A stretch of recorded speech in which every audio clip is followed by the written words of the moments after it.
I dag kører jeg til Høveldegård og møder Charlotte, der driver et bed and breakfast, hun har overtaget fra sine forældre. Høveldegård ligger i Gilleleje i Nordsjælland.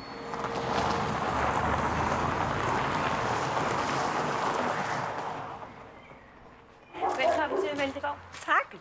Dejligt. Ja. Tak for det. Du kunne godt finde heroppe. Det kunne jeg. Ja. Skønt sted. Og solen kom frem. Den kom frem, og hundene byder velkomne der. Ja. Hvad er det, du har? Det er Broholmer. Ja. Hej. Ja, så kom op her. Så kom op. Hej. Hvad hedder I? Sigga og Bella, mor og datter.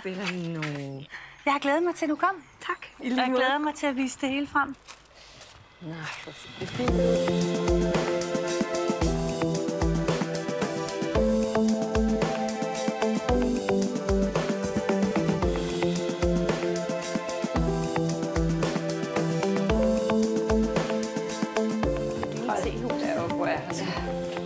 Og du må vælge. Ja. Jeg er 3. generation her, så det er jo at betegne som slægtsskov. Så. Ja.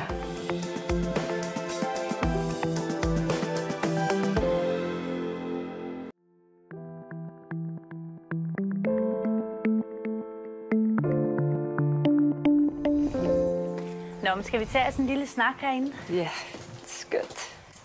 Jeg har bedt Charlotte om at fortælle, hvorfor hun driver et bed and breakfast på Høveldegård. Nå, Charlotte. Det her med at have sådan en bed and breakfast. Hvorfor det? Og hvorfor har du valgt det? Jeg ved, du er født i det, men du har jo selv valgt at gå videre. Jeg tror egentlig, det kom så lidt af, at min mand og jeg er flyttet op på gården her. Og der har jo rigtig meget plads. Og vi stod med en længe, hvor vi tænkte, hvad skal vi nu lige? Og så er faktisk min mor, som jeg også har startet Høveldegård Bed and Breakfast, og sagde, jeg synes, I skal udvide. Og hvad din mor bor hun her stadig? Ja, vi bor flere generationer her. Altså, da jeg var barn og rendte rundt her, der løb jeg over gårdspladsen til min farfar. Ja. Og det er egentlig ham, den lejlighed, som hun bor i nu, er bygget til. Hvad er det, du godt vil give dine gæster ved det her sted? Altså, de skal føle, at de er velkomne. Jeg tager altid godt imod, og jeg kan godt lide den der værtinderolle eller værtsrolle, hvor man føler, at man kommer til et sted, hvor der også er nogen, der holder af det, og som gerne vil dele stedet og også komme med nogle fif til, hvad man kan lave i området. Så det er egentlig det der med, at man lejer ikke bare et værelse og en overnatning, men det er hele oplevelsen. Og man har ligesom nogle ting, man kan opdage her også. Man får lidt mere. Charlottes ønske om at give sine gæster en hel oplevelse stemmer fint overens med, at vi danskere lever i en oplevelseskultur, hvor der skal være noget at hente for alle sanser. Dagen vil vise, hvordan hun gør det. Om lidt ankommer Charlottes gæster. Høvelerne. Det gør det. Hedder det Høvelte eller Høveltegård? Høveldegård. Jeg behøver vel ikke at låse. Sådan lige med det samme i hvert fald. Hej og velkommen. Hej, tak. Charlotte. Anne. Velkommen til Høveldegård. Tak. Det ser hyggeligt ud. Ja. Sådan. Og I har været på en lille vandretur. Ja. Ja. Og vi skal lidt mere. Også. Ja. Der er så meget at se på heroppe. Vi skal Ja. herover i længe. Kom indenfor i varmen Tak. her. Tak. Nej, hvor fint. Nå, det kan vi jo godt lide. Ja, det tænker jeg nok. Dejligt. Ja. Og fin udsigt. Hov, og de gamle duer har du fundet frem. Ja, det Dem har du altså- altid fremme. Det er jo en slægtsgård, I er på. Ja. Så der er rigtig mange ting fra min farmor og farfars tid. Og også fra mine forældres tid, ikke? Så, Ja. Må vi godt være lidt i haven? ja, Hvis det må vejret I hvert er fald. godt. Og i køkkenet er der sådan alt, der er køleskab. Så er det så her, man spiser morgenmad? Det her, jeg laver morgenmad, ja. Og så har jeg 2 yderligere værelser, som så deler det badeværelse, der er hernede bagved. Så i den her længe er der 3 værelser. Ved at følge Charlottes gøremål i løbet af dagen, bliver det tydeligt, hvor stort et arbejde, der er forbundet med at drive et bed and breakfast.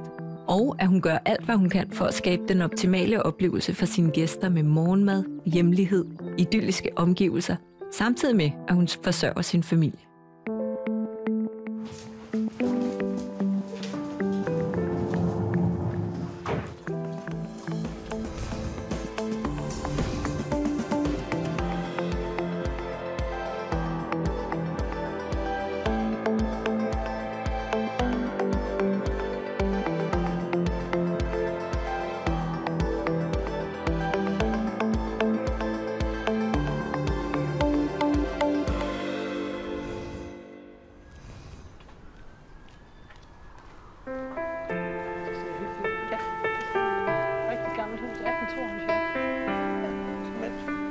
godt tænke. Anders Jydeshus, har du set det?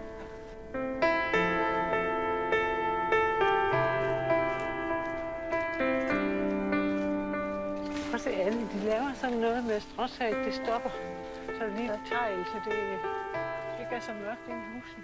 Gården og slægten skal vedligeholdes, og det bliver den blandt andet, fordi den er med til at skabe en oplevelse for gæsterne. Charlotte har også nogle håndværkere boende, som jeg gerne vil møde. Hej så!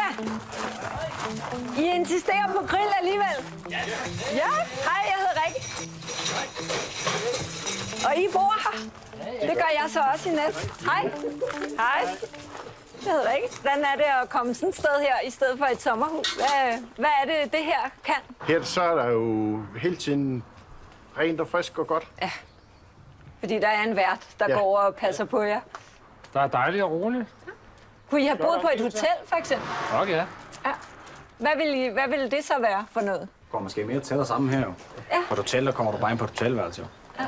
Her der kan du sætte ud i en have og sådan noget der. Ja. Et hotelværelse ligger inde i byen. Ja. Så det er lidt mere hjemligt, eller hvad? Ja, det er lidt mere hjemligt. Et hotel, det kan jo hurtigt blive upersonligt. Ja, mormor bor her jo også, i sidehuset. Det er blevet sent. Roen sænker sig over Høvelte-gård, og jeg er på vej i seng. Stemningen og Charlottes historie er ved rigtig at komme ind under huden på mig, som både gæst og antropolog. Jeg glæder mig til sengen og morgenmaden.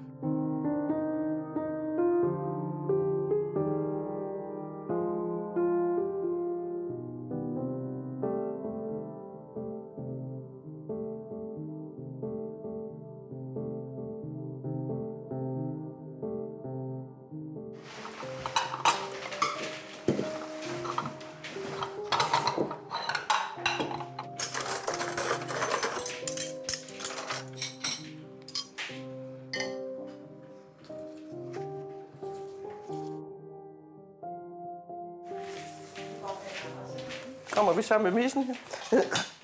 Godmorgen. Ja, godmorgen. Har I sovet godt? Vi har sovet dejligt. Det var godt. Ja. Det er god Morgenmaden seng. er klar. Jeg mangler lige brødet. Det er lige på vej. Det lyder godt. Ej, hvor ser det godt ud, Anna. Ja. Ej, hvor godt. Tak. Værsgo. Og det er ikke fra egne høns. Det er skønt. Jeg har fået en fin fornemmelse af, hvordan Charlotte giver af sig selv og sin slægt til sine gæster, og hvordan hendes gæster tager imod ved at interessere sig for stedet og for hendes små anekdoter, der bidrager til deres oplevelse. På den måde giver vært og gæst noget af sig selv, og de tilpasser deres måde at være på. Der foregår en hurtig og klar aflæsning af hinanden, som er vigtig for, at begge parter kan omgås bedst muligt og få skabt en givende oplevelse.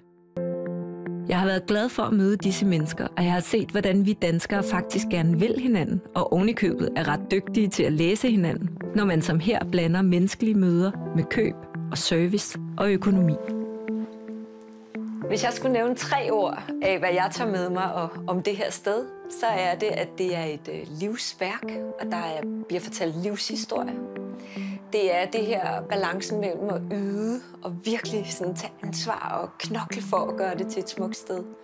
Og nyde, hvor at vores værtinde lægger nydelsen lidt over på sine gæster, og indirekte nyder sit eget sted gennem deres værdsættelse af det.